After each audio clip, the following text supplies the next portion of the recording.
പല്ലു ക്ലാഷിൻ്റെ പുതിയൊരു വീഡിയോയിലേക്ക് ഏവർക്കും സ്വാഗതം. കേരള ബ്ലാസ്റ്റേഴ്സുമായി ബന്ധപ്പെട്ടുള്ള വളരെ പ്രധാനപ്പെട്ട റിപ്പോർട്ടുകൾ മാത്രമാണ് നമ്മൾ ഈ ഒരു വീഡിയോയിൽ നോക്കാൻ പോകുന്നത്. പരിക്ക് മാറിക്കൊണ്ട് കേരള ബ്ലാസ്റ്റേഴ്സിൻ്റെ ഫസ്റ്റ് 11-ലെ രണ്ട് പ്രധാനപ്പെട്ട താരങ്ങൾ ഇപ്പോൾ തിരിച്ചെത്തിയിട്ടുണ്ടെന്ന രീതിയിൽ ഇപ്പോൾ റിപ്പോർട്ടുകൾ പുറത്തേക്ക് വന്നിട്ടുണ്ട്. മാത്രവുമല്ല, കേരള ബ്ലാസ്റ്റേഴ്സ് അടുത്ത സീസൺ മുതൽ പുതിയൊരു സ്റ്റേഡിയത്തിലാകും ബ്ലാസ്റ്റേഴ്സിൻ്റെ ഹോം മത്സരങ്ങൾ സംഘടിപ്പിക്കുക എന്ന രീതിയിൽ ഇപ്പോൾ ബ്ലാസ്റ്റേഴ്സ് CEO തന്നെ വെളിപ്പെടുത്തിയിരിക്കുകയാണ്. മാത്രവുമല്ല, ബ്ലാസ്റ്റേഴ്സിൻ്റെ അടുത്ത മത്സരവുമായി ബന്ധപ്പെട്ട് ചില അപ്ഡേഷനുകളൊക്കെ ഇപ്പോൾ പുറത്തേക്ക് വന്നിട്ടുണ്ട്. ഏതായാലും എല്ലാ കാര്യങ്ങളും നമുക്ക് വിശദമായി നോക്കി വരാം. അതിനു മുൻപ് ചാനൽ ഇതുവരെ സബ്സ്ക്രൈബ് ചെയ്യാത്തവരാണെങ്കിൽ ഒന്ന് സബ്സ്ക്രൈബ് ചെയ്ത് വെക്കാൻ മറക്കരുത്.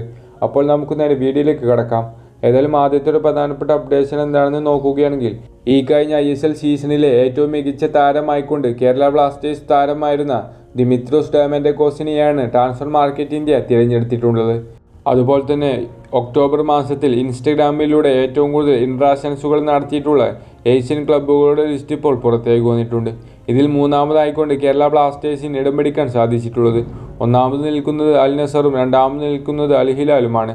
ഇത്തരത്തിൽ വമ്പൻ ക്ലബ്ബുകളുടെ ലിസ്റ്റിൽ ബ്ലാസ്റ്റേഴ്സിന് ഇടം പിടിക്കാൻ സാധിച്ചു എന്നത് ബ്ലാസ്റ്റേഴ്സ് ഫാൻസിനെ സംബന്ധിച്ചിടത്തോളം ചെറിയ രീതിയിലൊക്കെ സന്തോഷം നൽകുന്ന കാര്യങ്ങളാണ്. അതുപോലെ തന്നെ നിഷാൻ പണ്ഡിറ്റുമായി ബന്ധപ്പെട്ട ഒരു സ്റ്റാറ്റ് ഇപ്പോൾ പുറത്തേക്ക് വന്നിട്ടുണ്ട്.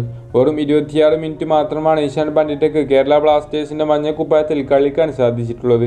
പരിക്ക് തന്നെയാണ് വില്ലൻ. ഏതായാലും കേരള ബ്ലാസ്റ്റേഴ്സ് വളരെ വലിയ പ്രതീക്ഷകളോട് കൂടി സൈൻ ചെയ്തിട്ടുണ്ടായിരുന്ന താരമായിരുന്നു നിഷാൻ പണ്ഡിറ്റ. അതുപോലെ തന്നെ ഇനി കേരള ബ്ലാസ്റ്റേഴ്സിൻ്റെ അടുത്ത മത്സരം ഈ വരുന്ന ഞായറാഴ്ച ചെന്നൈയിൻ FCക്കെതിരെ ബ്ലാസ്റ്റേഴ്സിൻ്റെ ഹോം ഗ്രൗണ്ടിൽ വെച്ചുകൊണ്ട് നടക്കുകയാണ്. ഏതായാലും ഈ ഒരു മത്സരത്തിന് മുന്നോടിയായിക്കൊണ്ടുള്ള pre match press conference schedule ചെയ്തിട്ടുണ്ട്.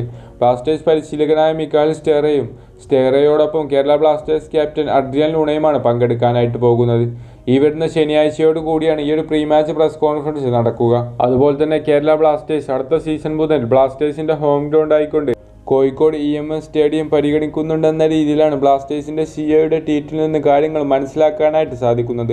അടുത്ത സീസണിലെ ചില ISL മത്സരങ്ങൾ കേരള ബ്ലാസ്റ്റേഴ്സ് ഈ ഒരു EMS സ്റ്റേഡിയത്തിൽ വെച്ച് നടത്താനുള്ള നീക്കങ്ങളിലൂടെയാണ് മുന്നോട്ട് പോയിക്കൊണ്ടിരിക്കുന്ന രീതിയിലാണ് ബ്ലാസ്റ്റേഴ്സിൻ്റെ CEOയുടെ ട്വീറ്റ്. അതുപോലെ തന്നെ പരിക്ക് വില്ലനായ മറ്റൊരു ബ്ലാസ്റ്റേഴ്സ് താരമാണ് ഐബൺ ഡോലിംഗ്. ഏതായാലും ഈ ഒരു സീസണിൻ്റെ തുടക്കത്തിലും ഇദ്ദേഹത്തിന് പരിക്കായിരുന്നു. ഏതായാലും അതിൽ നിന്നെല്ലാം തന്നെ റിക്കവർ ആയിക്കൊണ്ട് ബ്ലാസ്റ്റേഴ്സിൻ്റെ ക്യാമ്പിൽ ഒറ്റക്കുള്ള ട്രെയിനിങ്ങുകളെല്ലാം താരം തുടങ്ങിയിട്ടുണ്ടെന്ന രീതിയിലാണ് അദ്ദേഹം പുതുതായി പങ്കുവച്ചിട്ടുള്ള സ്റ്റോറിയിൽ നിന്ന് കാര്യങ്ങൾ മനസ്സിലാക്കിയെടുക്കാനായിട്ട് സാധിക്കുന്നത്. അത്തരത്തിൽ തന്നെ പരിക്ക് മൂലം ദീർഘനാൾ വിശ്രമത്തിലായിരുന്ന goalkeeper Sachin Suresh Blasters ക്യാമ്പിൽ ഇപ്പോൾ സജീവമായിട്ടുണ്ടെന്ന രീതിയിൽ ഇപ്പോൾ ഗോൾ ഇന്ത്യയുടെ റിപ്പോർട്ടും പുറത്തേക്ക് വന്നിട്ടുണ്ട്. ഏതായാലും അദ്ദേഹം ട്രെയിനിങ് ഒക്കെ തുടങ്ങിയിട്ടുണ്ട്. ആയതുകൊണ്ട് തന്നെ ഈ വരുന്ന ഞായറാഴ്ചത്തെ മത്സരത്തിൽ ഒരു പക്ഷേ സച്ചിനാകും ബ്ലാസ്റ്റേഴ്സിൻ്റെ ഗോൾ വിലക്ക് മുന്നിൽ ഉണ്ടാവാൻ സാധ്യതകൾ കാണുന്നത്. അത്തരത്തിലാണ് നമുക്ക് ബ്ലാസ്റ്റേഴ്സുമായി ബന്ധപ്പെട്ട അടുത്ത വൃത്തങ്ങളിൽ നിന്ന് അറിയാനായിട്ട് സാധിക്കുന്നത്. ഏതായാലും സച്ചിൻ ഇപ്പോൾ ബ്ലാസ്റ്റേഴ്സ് ക്യാമ്പിൽ പൂർണ്ണ ഫിറ്റായിക്കൊണ്ട് ട്രെയിനിങ് നടത്തുന്നുണ്ട്.